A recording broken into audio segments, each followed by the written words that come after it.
welcome everyone. My name is Barkha Dutt. And the four women I have here with me this evening all represent different countries, different cultures, and of course, different points of view.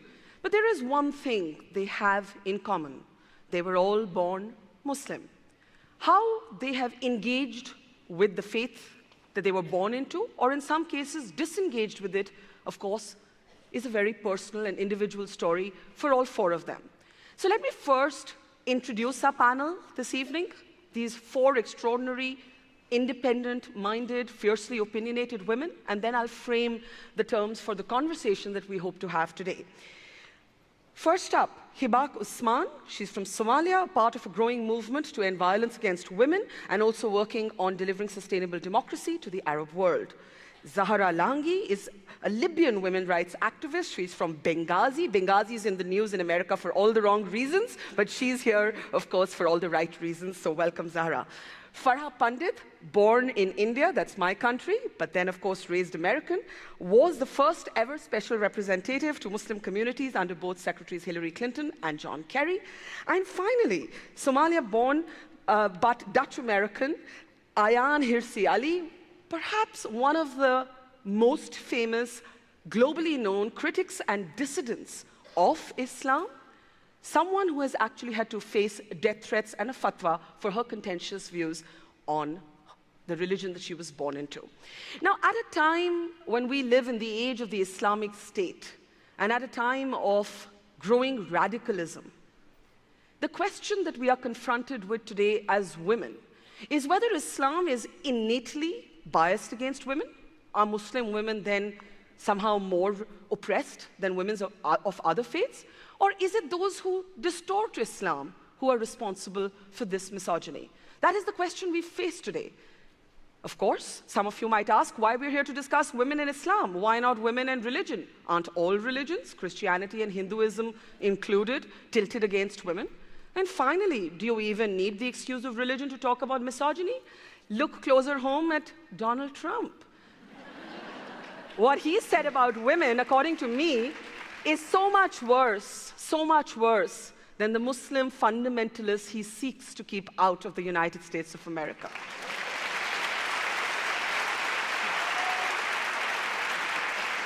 And that would naturally take me to my first question. I want to start with you. Correction. It was not only the fundamentalists he wanted to keep out, it was Muslims. No, I said so-called Muslim fundamentalists. Yes. And that's why my point is that you don't actually need any religion to display your misogyny in the brazen way that he has. And that would take me to Ayaan, because you have argued that there is something innately in Islam that is not just violent, but also leans against women.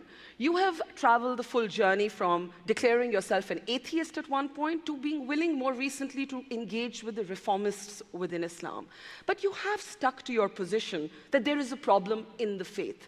And I would put to you that there are so many misogynists and they belong to so many different religions. Why are you picking only on Islam?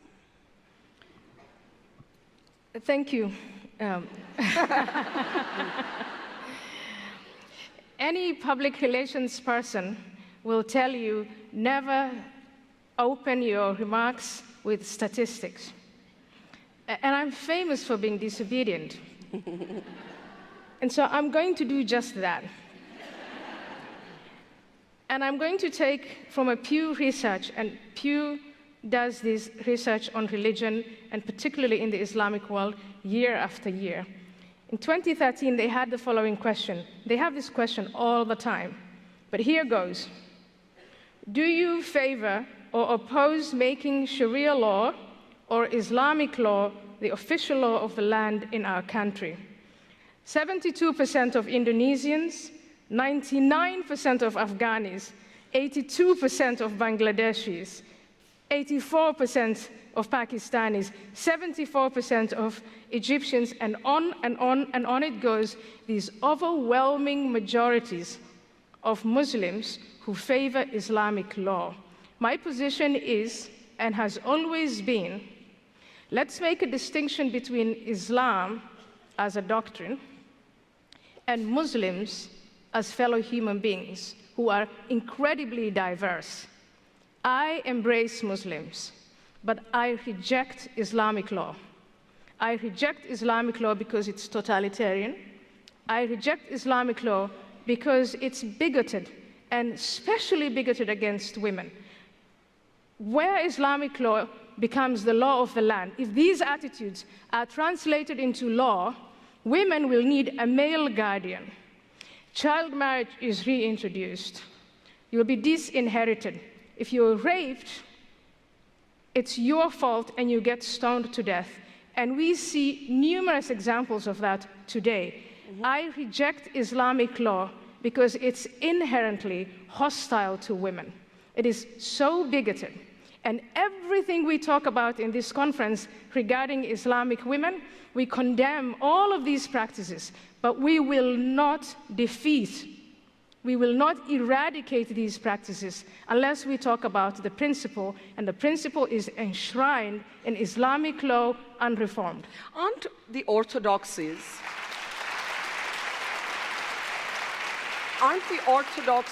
of all religions inherently misogynistic?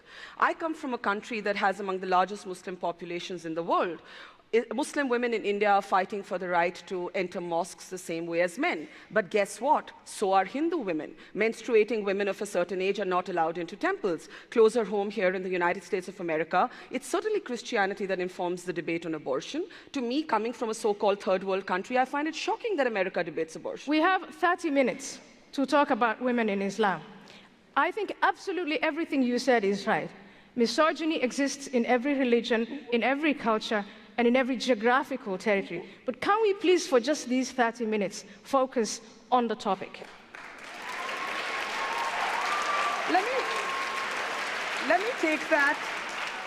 Let me take that to Zahra. Let's just give them 30 minutes.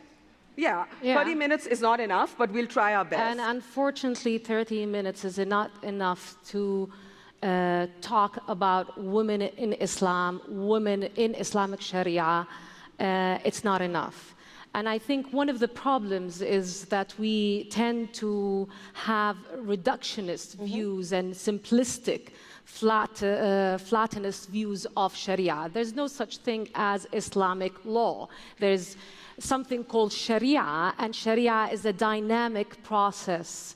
It has to be contextualized. So my problem here today with Ayaan is that Ayaan shares the same view that radical Islamists have on Sharia. They think Sharia is a set of rigid laws, whereas Sharia has developed over time and space. There is no position on a unified position on certain views as in divorce, in marriage, and this explains why we have diverse schools of legal thought. Zahra, let me interrupt you there to just say that none of us are theologists, so we aren't going to spend these 30 minutes debating the interpretations of the scriptures, because then we could just be here forever. What we have to look at is whether cultures have evolved differently in different countries, because there is a text Sharia law, but that's not how many countries across the world implement it. In many countries, in secular democratic countries, it's the constitution of countries that's supreme. One of the problems is it's very difficult to have a disinformed debate on this topic that is politicized as it is today. Sharia is a process, dynamic process. Sharia is not a text. We have one text, that is the Quran, and we have ahadith, the sayings of the Prophet. So these are the scriptures. However, the interpretation and the misinterpretation as well has been what developed the whole Islamic tradition of Sharia and theology. So Sharia deals with laws, theology deals with matters that is related Zahra, let me put it to you like this. If you had to explain to Ayaan why you might be facing misogyny because you're a woman, but you're not necessarily facing misogyny just because you're a Muslim, what would you say? There's a distinction there. Yeah, I think gender intersects with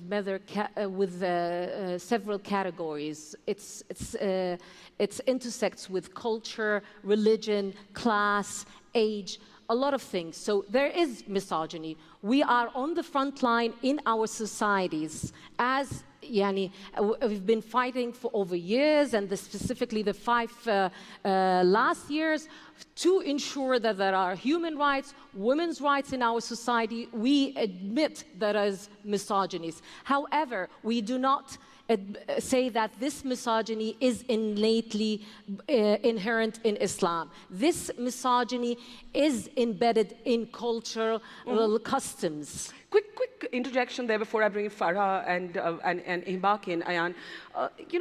You've been quoted as saying that if refugees are coming to this part of the world and bringing their misogynistic views on Sharia law, then they better just take a legal U-turn. That's what you've said on record. And people have said Ayaan Hirsi and Donald Trump are speaking the same language, and he's a misogynist. I mean, I don't even want to complete that sentence when I think of him. So how do you feel like being on the same side as Trump? I've been doing this for about the last 14 or 15 years, and maybe I'm allowed a sigh. It's my job to provoke, so. A sigh.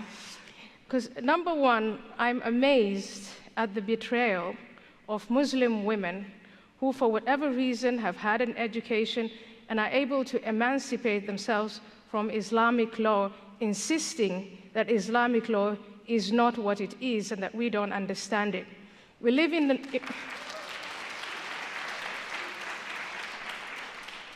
the information age. We are literate. Any of us here can pick up the Holy Quran and read the Hadith, and beyond that, because we live in this age of interconnectedness, we can take a look at the facts of where Islamic law is implemented, what it looks like for everyone, and typically what it looks like for women. So Saudi Arabia is a country that implements Sharia law. Women are not allowed to drive. They have male guardians. Their testimony is worth half of that of men. They are subjected to every possible humiliation that you can think of. Ayatollah Khomeini, in 1979, with a great deal of public approval, became the supreme leader. He implemented Sharia law, Islamic law. You know, one of the first things that he did, he reduced the age of marriage to 9. Everywhere where Islamic law is implemented, you have exactly that. How do they justify it? They'll say, they've said this to me, Muslim organizations. Who's the they? Those who are pushing for Sharia law. And those who want to implement Sharia law. That's not a matter of debate. The Prophet Muhammad took Aisha, one of his wives after Khadija died, when she was 6, and had sex with her when she was 9. That is Sharia law. I do not understand how someone But this is not a debate about Sharia law. But this is not a debate about the Sharia law. Excuses for Sharia law. But this is not a debate about the Sharia. You want to get rid of child marriage? Get rid of Sharia law. So you know what? Although it embarrasses me on a global stage to say this, child marriage is common in many cultures, including in Hindu societies in India. I just want to bring in Farah and Hibak. Okay. First of all, there is only 10 minutes left. No, 15, so don't waste time. Okay, I'm not going to waste time. Yeah, go ahead. What you are saying, Ayaan, it doesn't really make sense. I'm glad that you have moved from calling a war on Islam to saying maybe there is a possibility. 2007, when you had that interview with Reason magazine, you said we have to go to war with Islam. That was shocking. For a woman to be advocating for that. I ask you all, let her have a say. You had your say, let her have a say. You're accusing me of something I haven't said. No, you said that Islam, unless Islam is defeated, we will not. Okay, let me put it to you like this. Let me put it to you like this. For someone who has actually asked for Islam to be defeated militarily, I am really surprised that you are still talking about saying the same things. Islamic law, and now ladies and gentlemen, you are backpedaling Islamic law, and you are saying, okay, well, there is going to be Islamic law we'll do this one at a time. So, okay, we'll do this one at a time. For someone who has called for military, defeat of Islam, you're saying your that given credibility to talk about reform does not exist. Okay, I'll tell you one thing. How None are of you these going to women form are when you oppressed don't by have- their religion. No, I'm sorry. My point is you cannot reform anything if you don't have the credibility. The fact that you said we have to defeat Islam, you surrendered your credibility. Let me come in. That's why women have voice. Because we get allowed. Let me come in. Just one second. I'm not There's not censoring you. time. No, but the point is, the point is, I just want to say something. The point is, those who claim to be able to reform their society what you're have saying. to be in their society. Okay. So what you're saying? Let me ask you a question. I'm asking you a question. Go ahead. You're saying that since Ayaan has at some point declared war on Islam, there's no point engaging in this conversation with her. Reform has to come from within the Muslim society itself. Am I summarizing you right? Farha, that's what you try and do. You have an outreach. But wait a second. No, I just want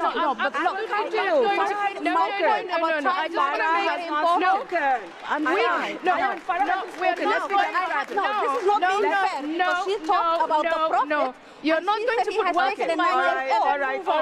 Okay, hang on. Everybody hang on. Ayaan, I have to make this. You have to allow somebody else to speak. You have to allow someone who hasn't spoken to speak. I will. Farha, go for it. I have to make my Go for point. it. No. Go for it.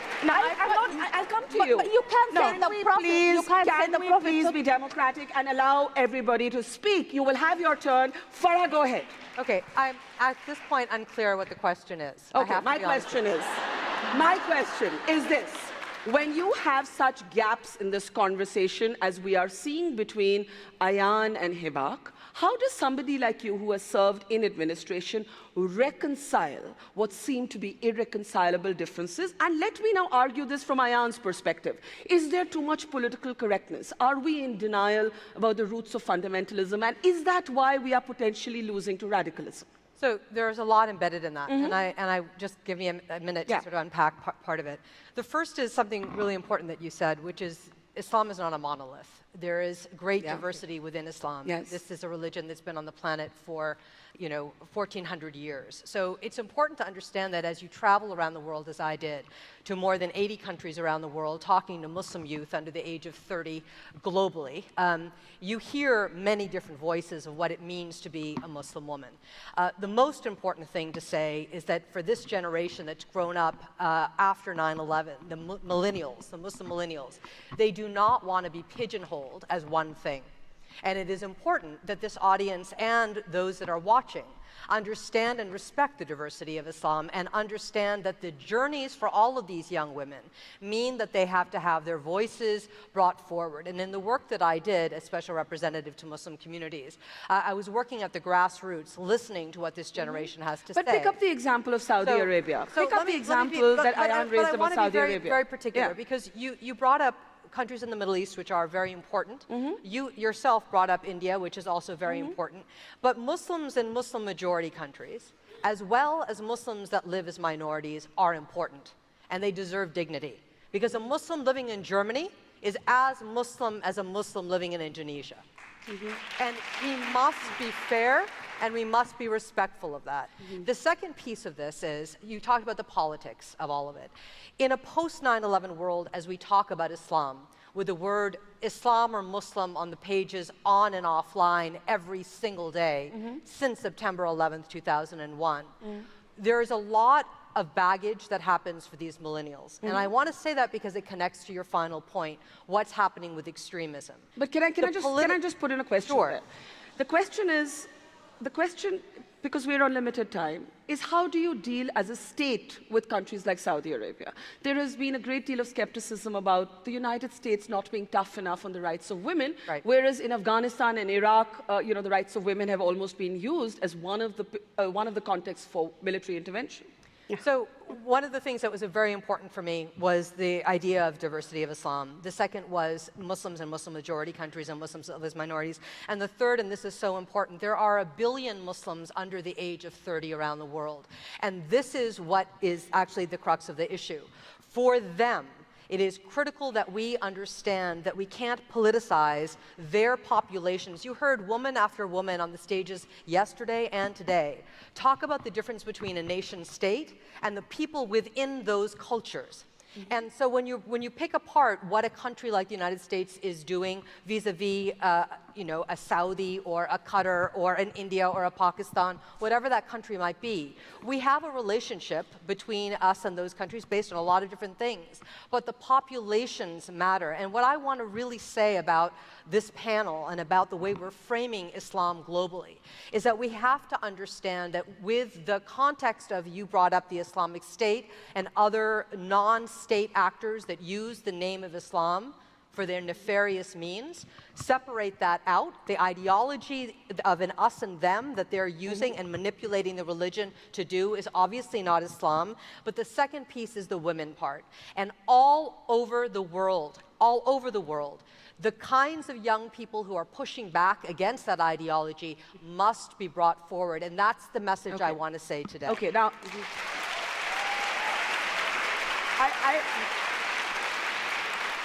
I want to bring in Ayaan at this point, because what I understood from Hibak was that she believes that there's, there isn't a dialogue possible between her and you, because you come from a war on Islam position, as she puts it. And there is that famous interview of yours, I think in 2007, where you called Islam a nihilistic cult of death.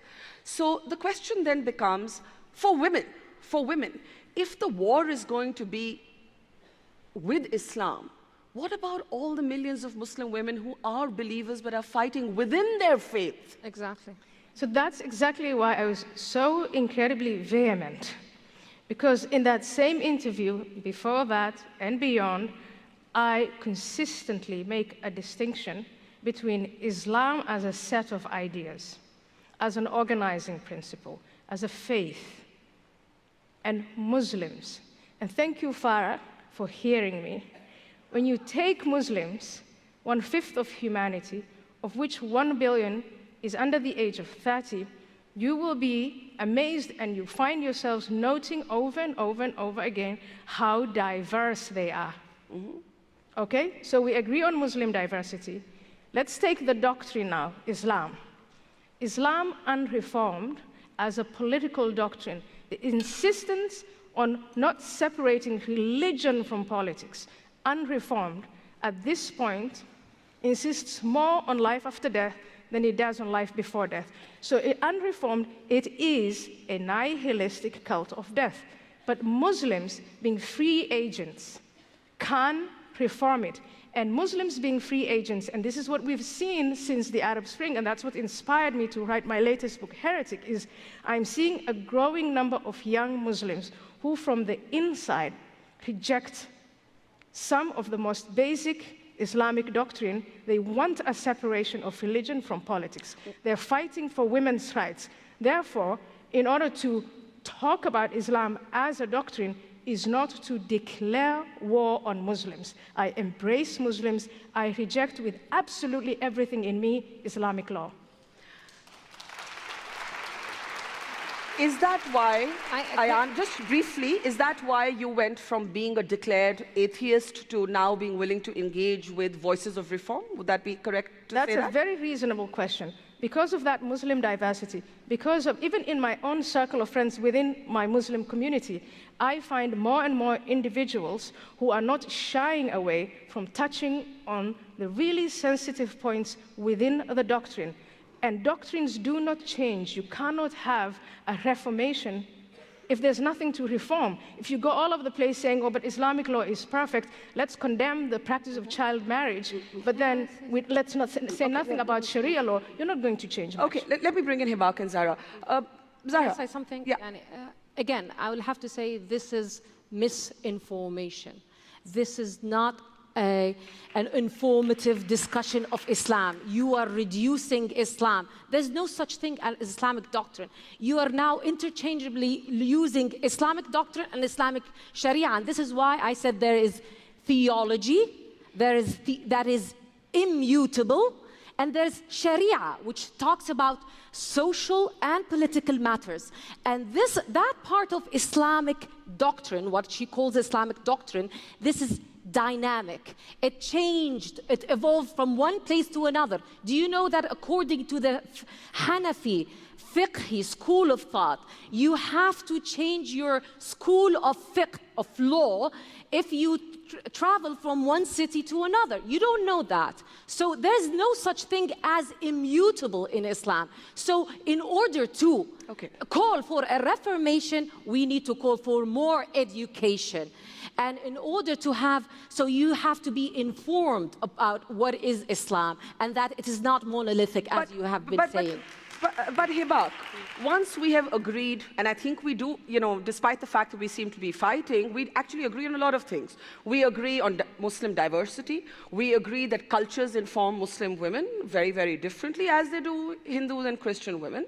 And we seem to be agreeing that there is a need for reform in Islam, just like there has been a need. We don't necessarily agree. No, we agree. You don't agree that we need to reform. Let me complete my sentence. That we need to reform Islam, just as, let me complete my sentence, just as I would call for reform in the orthodoxies of all faiths that are misogynistic to women, and I believe all faiths are. Islam is a reformative message in itself.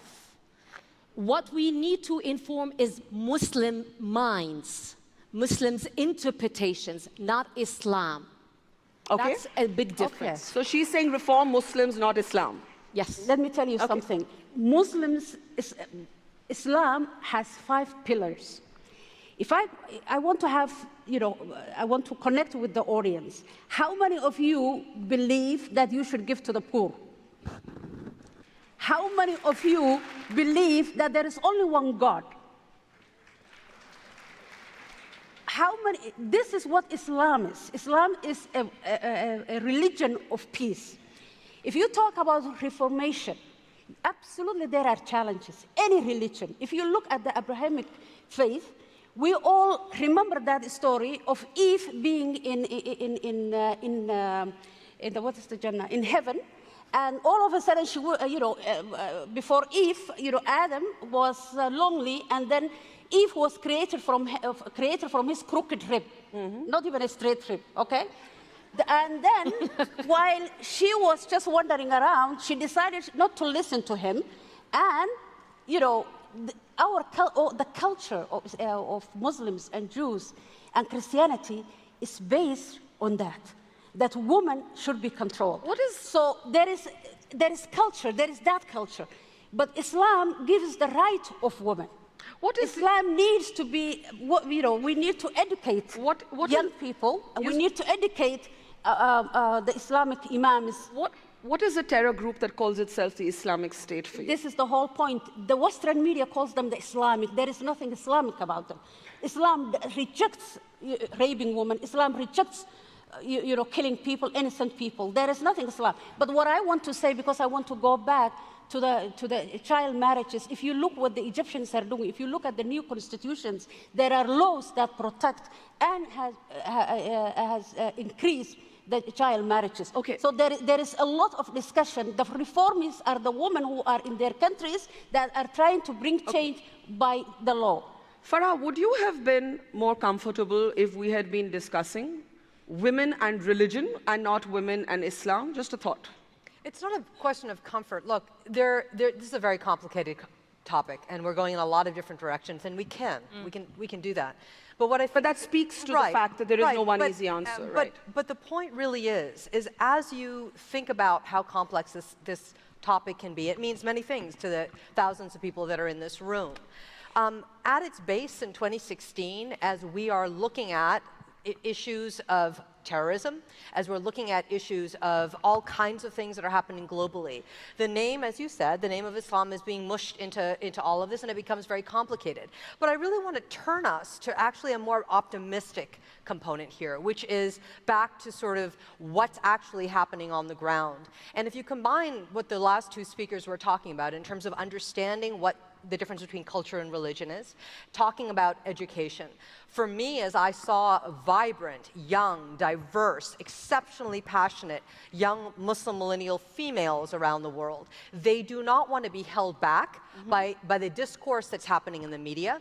They are not going to be held back by a victim mentality, which is where everybody puts Muslims these days. But they want to actually tell their own stories. And I really want us to understand that all of the things that we're talking about in our generation as we're having this conversation, 20-somethings and 30-somethings are having a very different kind of conversation. Yeah. And they're taking back their own narrative about what it means to be modern and Muslim, what it means to be a female Muslim, and most importantly, on the subject that's happening here, what it actually means to unpack in a global, modern era when you are a digital native and with the swish of their finger they can connect ideas around the world, what Islam is going to mean for them for the next 20 years. Okay, I've got 5 minutes left, so I guess time for some final comments. Ayaan, there are those who would argue, especially from my part of the world, that gender is it's a global debate. It happens in different ways in different cultures. B, it's often very contradictory. And so let me put it to you that in South Asia, there's no fuss about having a female head of state. So even in a Muslim country like Pakistan, you actually have had a woman leading the country, but in the United States of America, this is still a debate. So there are those who would say that your labels of Muslim societies as innately backward doesn't work. Look at this example, Benazir Bhutto. I'm asking you, yes. Oh, I don't know if I said any of that. Again, I go back to my distinction, and I think Farah, you really do make, and you get that distinction. There's Muslim diversity, and within that Muslim diversity, you're going to see people who take a lot of Islamic law and want to get it as pure as possible.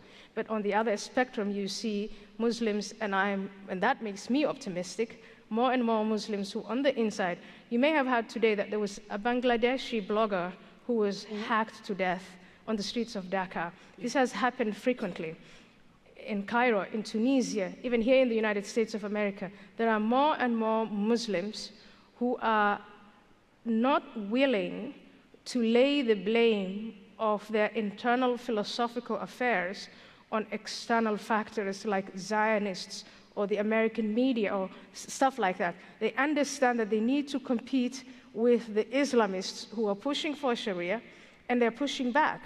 And I think that's what we need to embrace. And in doing so, and I think the most important way to do it is to acknowledge their fight, which is a dangerous fight. It's a fight where the people that you disagree with on the inside want to kill you. I don't mind arguing with the Islamists and the extremists. They want to kill me, I don't want to kill them. Yeah. And I think ultimately the power of the word is going to win, but we have to, with everything in us, protect that freedom of speech from allegations of Islamophobia, from all other kinds of fabricated ways of silencing people, and ultimately from violence. Farah, what happens when your identity, or anybody's identity, as a feminist and as a multiculturalist clashes? In France, for example, France in public schools does not want any overt religious symbolism. So the veil is a problem for French governments, as is the Sikh turban. Muslims would say this is a homogenization of culture. The feminist in me would be confused. You know, what is the veil? Is it a sign of multiculturalism, or is it a sign of oppression? Look, I am not going to opine on what is the right way to express your own identity. The one thing that I absolutely know, and I want to hit home with this since we have a minute left, the one thing that is key for Muslim millennials is every single day since September 11th, 2001, they have been seeing the word Islam or Muslims on the front page of papers. And this particular generation is having a crisis of identity like no other because they are digital natives. This issue of what they look like, what it means to be Muslim to them, how they decide to act very openly or very quietly, is not a question that we have actually talked about in the media.